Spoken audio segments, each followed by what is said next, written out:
Hello everyone and welcome to another Penn State Sports Night Soccer Rundown. I'm Anna Middleton alongside Ryan Lam, and we went to first touch base on the Manchester City news that broke this past Friday.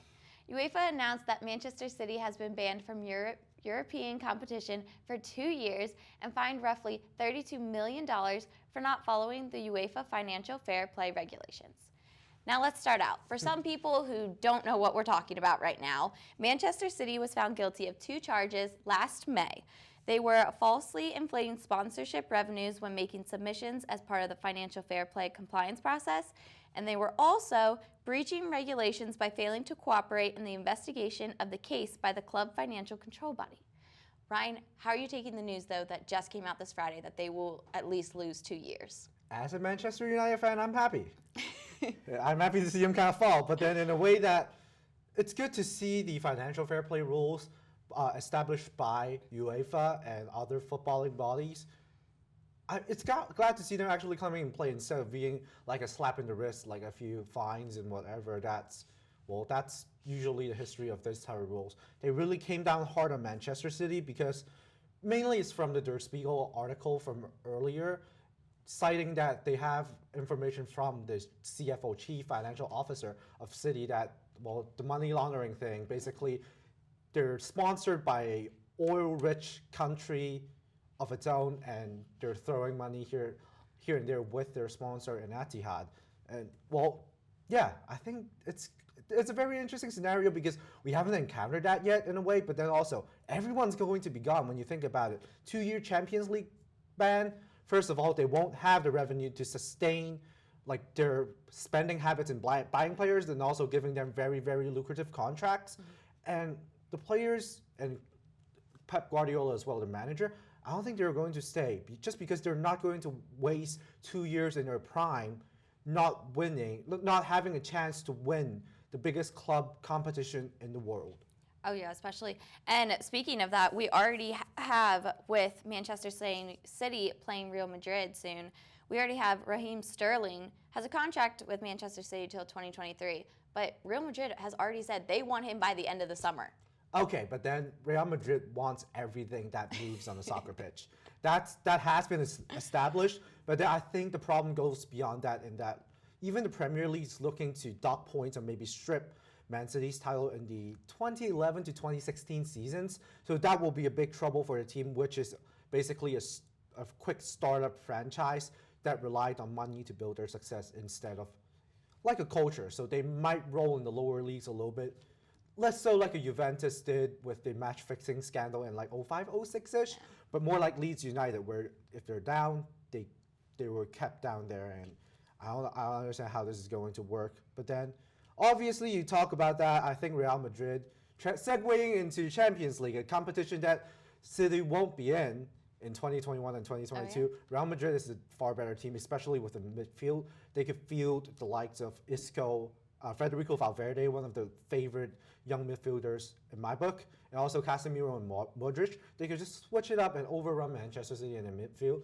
if they still have to rely solely on Fernandinho playing that defensive role instead of Gundogan or Brogy chipping in with their defensive play. Now, who do you have winning that game, Manchester City or Real Madrid? I think the whole series is going to be like a 2-leg matchups as Champions League knockouts do. I think it's going to be Real Madrid easy. They're just a better team, and they're way more seasoned in the European competitions, minus last year when they fell to Ajax, which is a very, very surprising tie. Very entertaining tie as well. But Real Madrid's back on top of La Liga, and they're here to prove that they're back in the Champions League. I also think Manchester City will not be able to take what's happening off the field and not reflect it on the field. Yeah. I think it'll just blend together and they won't be able to perform. Mm-hmm. But we want to do other matchups. Let's turn that off quick. Atletico versus Liverpool. I have Liverpool. Liverpool is the best team in the world right now. Really is. Even if you even consider like national teams, I still think Liverpool is the best team in the world right now. And I'm not a Liverpool fan, and I'm even saying that. As much as I pain to say it, like they're going to win the Premier League, and they're probably going to repeat in the Champions League. That's easy. So let's go over to the next one. Atalanta versus Valencia. Personally, I have Atalanta. They're still number 4 in Serie A. They have a front duo or trio of Ilicic, Muriel, and Alejandro Gomez, who is really good. But my favorite player on that team, Robin Gosens, left back, coming from Germany to Italy, which is a little bit of a rarity, but they have wins against Roma and Fiorentina, which is really good teams from Italy. Who you got? I have Valencia. I know they're the underdog in the match and everything, but why not win with the underdog? I'm taking them. Spurs versus RB Leipzig, not pronounced, obviously. I obviously have Spurs. I think they're going to win for sure. I have a Spurs by a hair, just because I feel like losing Diego Dame, their defensive midfielder on Leipzig, who is the vice captain to Napoli, that really hurt their chances. And Spurs, they don't have Harry Kane, but Heung-min Son has been playing brilliantly up front, and the team starts to look more cohesive under Jose Mourinho. It will be one of the tighter matchups for this round for sure. Let's move on. Chelsea, Bayern. Bayern Munich is just too good of a team. The team kind of revamped as well. Jerome Boateng is on an upswing apparently, and they have a really good center midfield trio. But my favorite, of course, Thiago and Leon Goretzka complement each other really well with threats like Gnabry, Coman, and of course Lewandowski. Who do you have? I have Chelsea. I'm going against you on this one. Of course, I had to take Christian Pulisic's team, the American standout. He's my favorite. But Chelsea isn't doing too well. They just lost to Man United 2-0 at Stamford Bridge. Harry Maguire, Anthony Martial. Go. Yes, I know. But maybe they'll make a comeback, okay? Barcelona versus Napoli. I have Barcelona, but who do you have? I have Barcelona too. Napoli is a good team, don't get me wrong, but they have Gennaro Gattuso. He's not a good coach. Barcelona is under a little bit of a struggle right now. Quique Setien is their coach, so not much experience in European game, but Messi could still carry them. And final one of our quick-fire rounds before a big one, Juventus and Lyon. Juventus is too good. I mean, Sarri's not been the best manager. They still have Cristiano Ronaldo. Giorgio Chiellini made his comeback. If he's with the Ligt, I feel like their back four is going to be very solid. I agree. I have Juventus as well. Now moving on to the big matchup of the week, we have Dortmund versus PSG. Who do you have? So it's one thing that we have with our mutual friend of ours, that we talk about how they each blow up on each other, especially on defense. And with Dortmund PSG, it's going to be a goal fest. Erling Braut Haaland has been producing as a new transfer into Dortmund on a massive level. Comparing to his Salzburg days in Champions League, he could match that level, and that's surprising. I feel like Diallo was going to blow up for PSG, especially at his old stomping grounds at Signal Iduna. And I feel like Dortmund's a better team here. Just PSG can't get their Champions League nightmares behind them. They just can't. I have Dortmund as well. I like what you said earlier. It's going to be a high-scoring game, so I have no clue what the score is actually going to end up, but I do think Dortmund's going to win. Mm-hmm. Now moving on to the qualification of the U.S. women's national team and the She Believes roster, we have to talk about a big one that you and I both like to touch base on. Sophia Smith, the Stanford standout, is not on the roster, and also neither is Haley Mace. The thing is that, the roster is bigger. It's a preliminary roster. They have 26 players on it right now.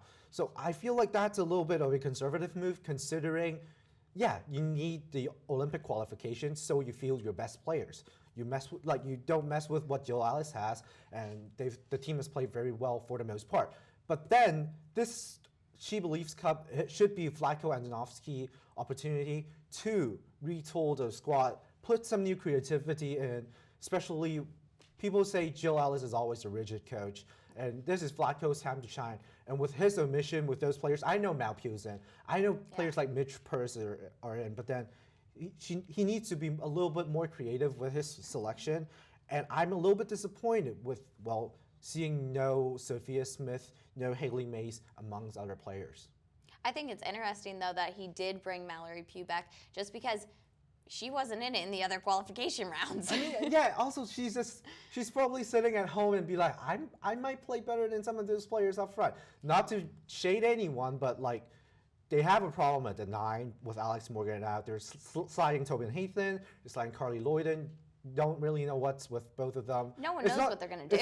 It's not their natural position. And then the wingers, they have a lot of matchups and also a lot of different lineups.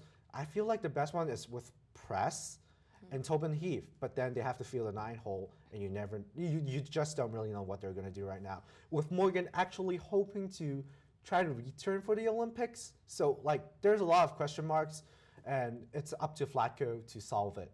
Yeah, and he definitely has to take a lot, because he has to pull his roster down to 18 girls, that's a tough cut. Yeah. But that's all we have today for the Soccer Rundown. I'm Anna Middleton alongside Ryan Lam, and we'll see you next time.